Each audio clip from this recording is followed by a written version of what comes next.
أسعد الله أوقاتكم مشاهدينا الكرام، ومرحبا بكم معنا في حلقة جديدة من برنامجكم صحتك في رمضان. المدرسة ما هي للتعليم فقط، بل هي بيئة تؤثر بشكل عميق على نفسية الطالب وسلوكه ومستقبله كذلك. الصحة النفسية المدرسية عادت اليوم ضرورة لا تقل أهمية عن التحصيل العلمي في ظل الضغوطات والتحديات اللي يواجهها الطلاب. كيفاش نكتشف المشكلات النفسية المبكرة؟ شنو هو دور الأسرة والمدرسة؟ هذا اللي له نسلط الضوء عليه اليوم في حلقتنا من برنامجكم صحتك في رمضان، لنتابع. أول حاجة نبارك لكم هذا الشهر الكريم، نبارك لكم هذا الشهر ودخل عليكم إن شاء الله بأسم الأفراح والمسرات إن شاء الله. الموضوع اللي كنت نتكلم فيه اليوم هو موضوع الصحة النفسية في المدرسة.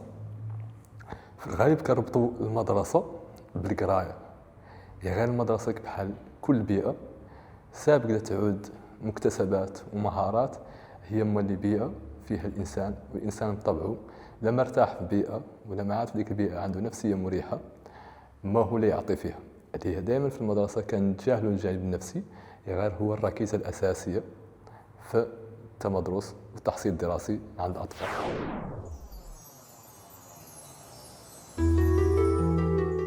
تعد الصحة النفسية المدرسية عنصراً أساسياً في نمو الطفل وتوازنه، فهي تؤثر وبشكل مباشر في تحصيله الدراسي وسلوكه داخل الفصل وقدرته على التفاعل الإيجابي مع محيطه.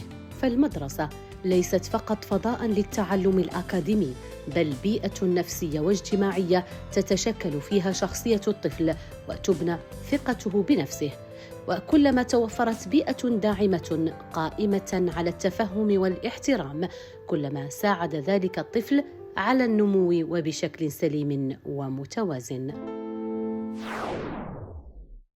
أول حاجة بغيتكم تعرفوا الطبيعة النفسية ديال الطفل.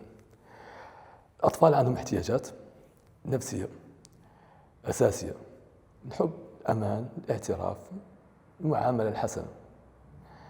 الحاجة الثانية هي فهم السلوك عند الأطفال. السلوك عند الأطفال دائما هو وسيلة ديال التواصل، ما هي وسيلة ديال العناد، ولا نقول عند حد طفل مصنع. الطفل ما بطبيعته ما يعود مصنع لما كانت وسيلة باش يعبر عن حاجة، قد تعود ديك الوسيلة عبر عليها بطريقة اللي هي ما صالحة.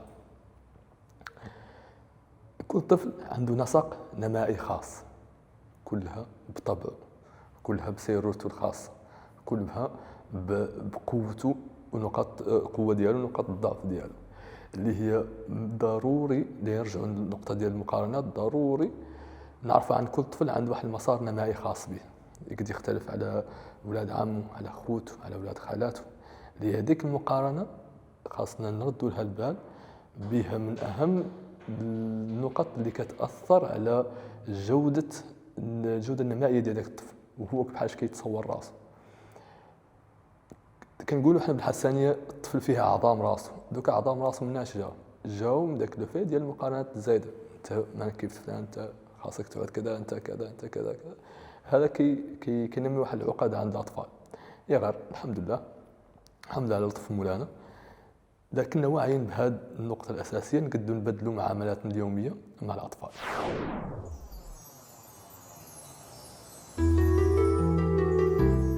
غير أن العديد من الأطفال يعانون من ضغوط نفسية ناتجة عن توقعات أسرية مرتفعة، حيث يطالبون بتحقيق نتائج عالية دون مراعاة قدراتهم الفردية أو ميولاتهم الشخصية. هذا الضغط المستمر قد يولد لدى الطفل مشاعر القلق والخوف من الفشل، ويؤثر سلباً على تقديره لذاته، وقد يدفعه إلى النفور من المدرسة بدل اعتبارها فضاء للتعلم والاكتشاف. طريق نتكلم عن النقطة المتعلقة بالمشكل التمدرس عند الأطفال. من أكثر حاجة اللي كتسمع بزاف هي ال ADHD. ال ADHD أو صعوبات في التركيز والانتباه هي عند هو الطفل بطبعه في المرحلة العمرية ديالو كيعود عنده قدرة انتباه قليلة مقارنة مع الناس الكبار. عنده طاقة، عنده حركية، وتقدر تختلف هذه بين الذكور والإناث. مثلا الطفل بطبعه كيكتشف العالم عن طريق الحواس ديالو، عن طريق الا شاف شي عجبو خاصو يقبضو، الا سمع صوت خاصو يمشي ويعرف داك الصوت منين جا. هذه القدرات ديال الاستكشاف ما هي بسالة، اللي هي بطبيعة الطفل عنه يمشي ويستكشف العالم، وبالطبع هذيك العالم كيستكشفوا عن طريق حركات، بالطبع دوك الحركات راهم ماشي طبيعي عندك الاطفال. هذه كتنعكسنا في المدرسه. الطفل مثلا كنقولوا حنايا الطفل اللي ما يقعد يهنا، اول حاجه نشوفها عنها حاجه طبيعيه. ثاني حاجه عندنا لا وعينا حنا كاسره ولا كمدرسه بهذه النقطه هذه، نقدروا نوفروا مثلا حلول الاطفال اللي عندهم هذه المشاكل الحركيه، يمشوا يمرقوا للساحه، ما يتموا قاعدين لا في الدار يخرسوا التلفازه، يمشوا يلعبوا يديروا رياضه معينه.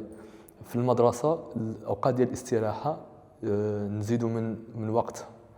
في القسم نعطوا الاطفال مثلا مهام في القسم، اما يوزعوا الكتب ولا يوزعوا الاقلام ولا اي مهمه حركيه في القسم.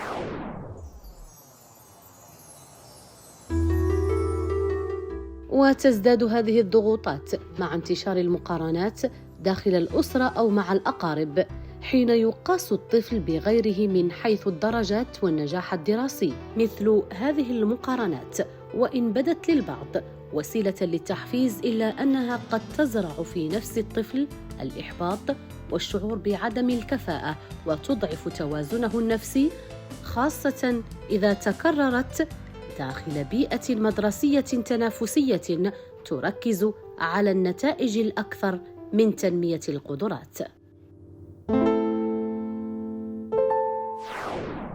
كاين واحد الحاجه ثانيه كتظهرنا في الاطفال، هي التاخر ديال المهارات، خصوصا في القراءه.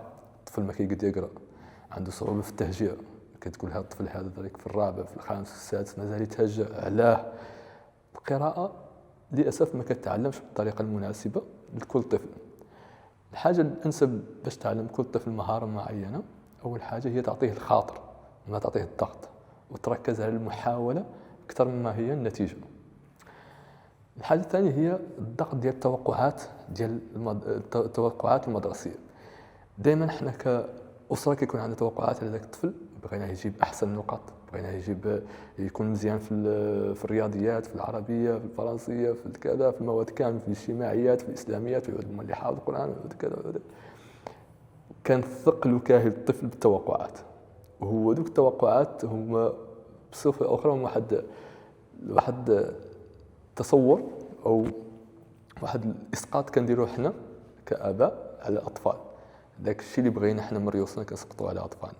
هاد التوقعات المدرسيه كيكون عندها واحد الكاهل على الطفل، واحد الضغط. هاد الضغط هذا كيخليه هو اما يدير سلوكات كنسموهم تهربيه. هاد السلوكات التهربيه يقعدوا الغياب، يقعد يعود مثلا كيحاول يدير راسو عنه واشح كرشو، يدير راسو عنه مريض، عنه مقلق، عنه كذا، باش ما يحضر. ولا مثلا سلوكات مثلا بحال مثلا التسويف. مثلا الطفل كتعيط له كتقول له يلاه نديروا التمارين، كيقول لك واخا كذا. ولا مثلا هذه كتبان لنا في الويكاند، الطفل كيكون عنده مثلا تمارين معينه يقد يأجلها حتى النهار التالي، مثلا ما يقول لك انا عنده تمارين حتى مثلا نهار الحد ولا كذا.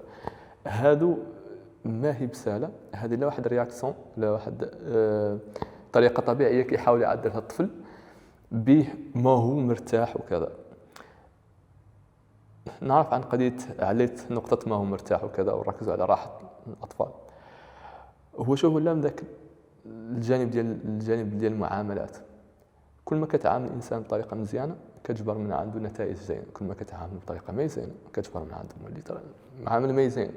الطفل مولي راه انسان، عاملوا معامله زينه، احترموا، ودوا، وقروا، وراه لا يعطيك النتائج اللي انت متوقع منه.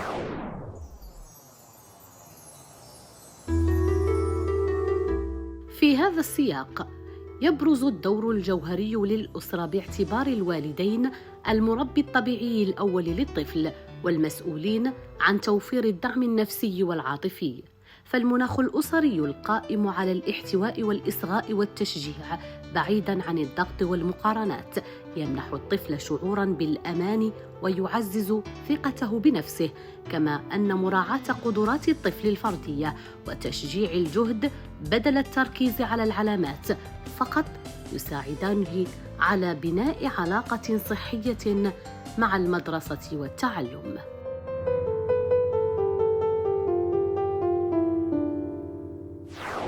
كنقطة أخيرة وأساسية، كيبقاو الآباء هما المربيين الطبيعيين للطفل. لما عاد الآباء واخدين بزمام الأمور في التربية ديال الطفل، أما لي قد يعوضها أي واحد ثاني. تواجد الآباء والأمهات في حياة الطفل اليومية أساسي، هو الركيزة الأساسية، أهم من المدرسة، أهم من السوايع، أهم من الأخصائيين. كل ما كانت الآباء والأمهات قابضين بزمام الأمور، كل ما كانت صحة الطفل، وكل ما كانت قدراته ومهاراته تنمى، وما ذلك على الله بعزيز.